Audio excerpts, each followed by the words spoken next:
السلام علیکم۔ آج کی ہماری ویڈیو سیدنا امام حسین رضی اللہ تعالیٰ عنہما کی شہادت سے متعلق ہے، تو آئیے اپنی ویڈیو کا آغاز کرتے ہیں۔ جاننا چاہیے کہ اہل اخبار نے فرمایا ہے کہ جب آپ کو یقین ہو گیا کہ یہ برے لوگ، یہ نابکار قوم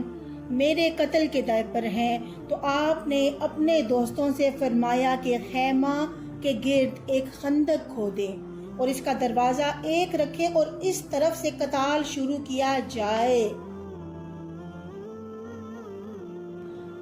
چنانچہ ابن سعد کا لشکر آیا اور اس نے حسین کا محاصرہ کیا اور جنگ شروع کی اور یاران حسین سے ایک ایک جاتا تھا اور شہید ہوتا تھا، یہاں تک کہ حسین کے 50 ساتھی شہید ہو گئے۔ اس وقت حسین نے پکارا، کوئی ہے جو مدد کرے اور فریاد کو پہنچے اور برائے کا خاتمہ کرے اور برائے خدا میری مدد کرے، رسول کے اہل بیت سے مصیبت کو دور کرے۔ تو ناگہاں حر بن یزید نے، جس کا ذکر اکثر آتا ہے، جو کہ یزید کے ساتھ تھا اور بعد میں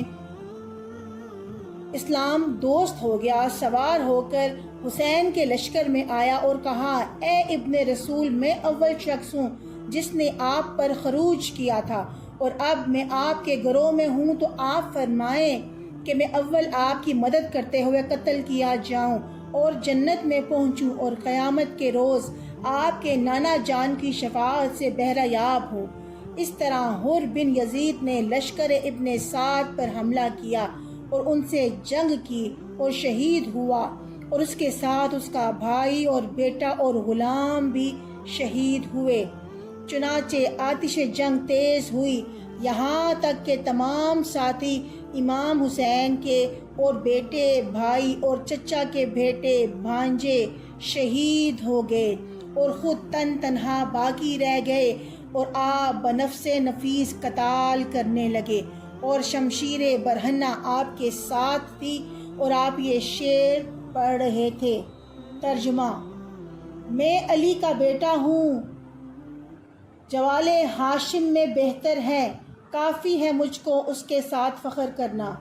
جس وقت میں فخر کروں اور میرے نانا جان اللہ کے رسول ہیں، جو تمام کائنات میں سے بہتر ہیں اور بہت بزرگ ہیں، اور ہم زمین میں اللہ تعالیٰ کے چمکتے ہوئے چراغ ہیں، اور میری والدہ فاطمہ ہیں جو احمد کی بیٹی ہیں، اور میرا چچا جعفر ہے جو 2 پروں والا ہے، اور ہم میں اللہ کی سچی کتاب اتری ہے، اور ہم میں ہدایت اور وحی ہے اور بھلائی قابل ذکر ہے، اور ہم اہل بیت کا گروہ تمام لوگوں میں بزرگ گروہ ہے، اور ہم سے بغض رکھنے والا قیامت کے روز نقصان اٹھانے والا ہے۔ چنانچہ آپ ہاشمی تلوار کا جوہر دکھاتے تھے، اور جو آپ کے روبرو آتا تھا وہ بوجہ خوف کے واپس جاتا تھا، اور مخالفین میں سے بہت لوگ مارے گئے،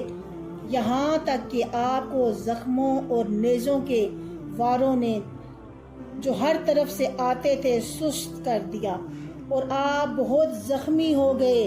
اور شمر ذیلجوش اشکوفی اپنی فوج کے ایک گروہ کو لے کر آپ کے اور آپ کے حرم کے درمیان حائل ہو گیا، اور امام حسین نے ایک نعرہ مارا، اے شیطان کے گروہ، اگر تمہارا کوئی دین نہیں اور تمہیں روز قیامت کا خوف نہیں، لیکن تم احرار ہو، اپنے نسب کی طرف رجوع کرو۔ میں تمہارے ساتھ جنگ کر رہا ہوں، اپنا کمینہ اور نادان لوگوں کو کہو کہ میرے حرم کی تعرض سے منع کرو، اس لیے کہ عورتیں تم سے جنگ نہیں کرتی۔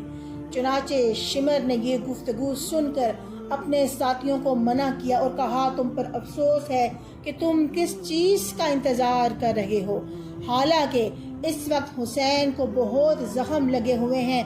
پھر بھی تم اس پر قابو نہیں پا سکتے۔ یہ بات سننے کے بعد لوگوں نے پے در پہ نیزے اور تیر مارنے شروع کیے، اور آپ گھوڑے پر سے زخمی ہو کر زمین پر گر پڑے۔ تو عمرو بن سعد نے اپنے ساتھیوں سے کہا، اپنے گھوڑوں سے اترو اور حسین کے سر کو تن سے جدا کر دو۔